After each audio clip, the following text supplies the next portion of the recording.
Josue 10. Gibuntog ang mga Amorihanon. Si Adonizedek ang hari sa Jerusalem, nakabalita nga nailog ni Josue ang Ai, ug nga gilaglag niya kini sa hingpit ug gipatay ang hari ni ini, ingon sa gibuhat niya sa Jericho ug sa hari ni ini. Nakabalita usab siya nga ang katawhan sa Gibeon nakigdayt sa mga Israelita ug nagpuyo na uban kanila. Nalisang pagayo ang katawhan sa Jerusalem tungod kay ang Gibeon, usa man ka syudad nga dako pa kay sa Ai ug ang mga sundalo ni ini maisog. Busa nagpadalag mensahe si Adonizedek ngadto kang Oham nga hari sa Hebron, kang Piram nga hari sa Jarmut, kang Japhia nga hari sa Lakis ug kang Dabir nga hari sa Eglon. Dali kamo ngari og tabangi ako pagsulong sa Gibeon tungod kay ang iyang katawhan nakigdait kang Josue ug sa katawhan sa Israel. Kining 5 ka hari nga Amorihanon, ang mga hari sa Jerusalem, sa Hebron, sa Harmut, sa Lakis, ug sa Eglon, nagtigom uban sa tanan nilang kasundaluhan ug gilibutan nila ang Gibeon ug giataki. Ang mga lumulupyo sa Gibeon nagsugog mga tawo ngadto kang Josue sa kampo sa Gilgal sa pag-ingon, "Ayaw kamig pasagdi, ngari kamo dayon og tabangi kami, luwasa kami." Ang tanang hari nga Amorihanon sa mga syudad sa kabungturan naghiusa batok kanamo. Busa si Josue ug ang tanan niyang kasundaluhan migikan sa Gilgal, ug giingnan siya sa Ginoo, "Ayaw kahadlok kanila, gitugyan ko na kaninyo ang kadaugan. Walay usa kanila nga makasanta kaninyo." Sa tibuok gabii mipadayon paglakaw si Josue ug ang iyang kasundaluhan gikan sa Gilgal ug gikalitan niya pagsulong sila.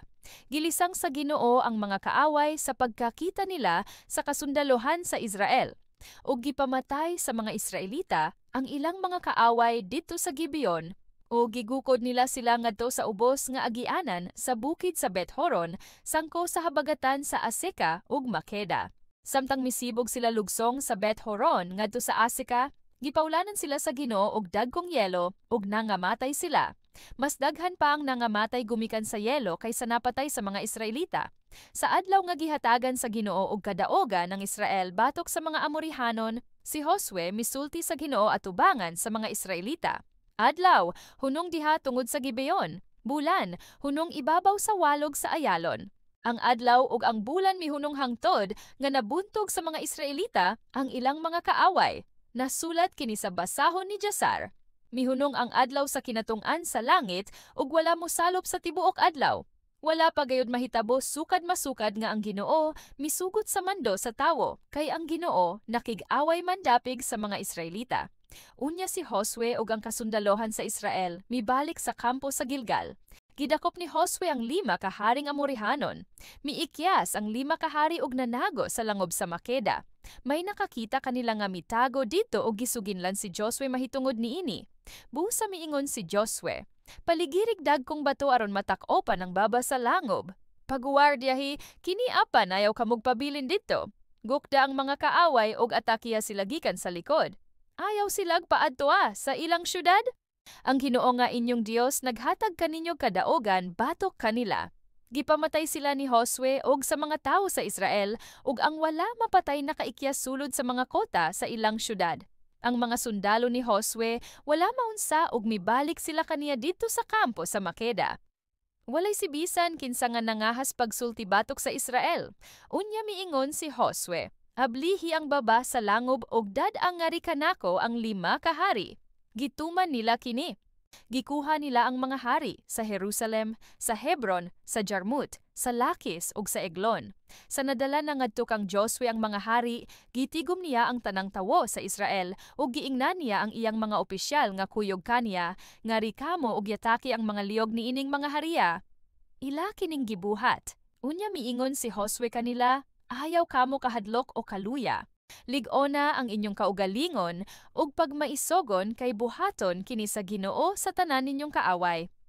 Unya gipatay ni Josue ang mga hari ug gibitay nila didto sa 5 ka kahoy diin gipasagdan sila hangtod sa pagkahapon. Pagsalop sa adlaw gipakuha ni Josue ang mga patayng lawas ug gipalabay ngadto sa langob din sila mitago. Unya gibutangag dagkong mga bato ang baba sa langob ug atuwa pa kay ni didto. Nailog ni Josue ang dugang kayutaan sa mga Amorihanon. Niya nang adlaw gisulong og gibuntog ni Josue ang Makeda ug ang hari niini. Gipatay niya ang tanang tawo sa syudad. Gibuhat niya sa hari sa Makeda ang gibuhat niya sa hari sa Jericho.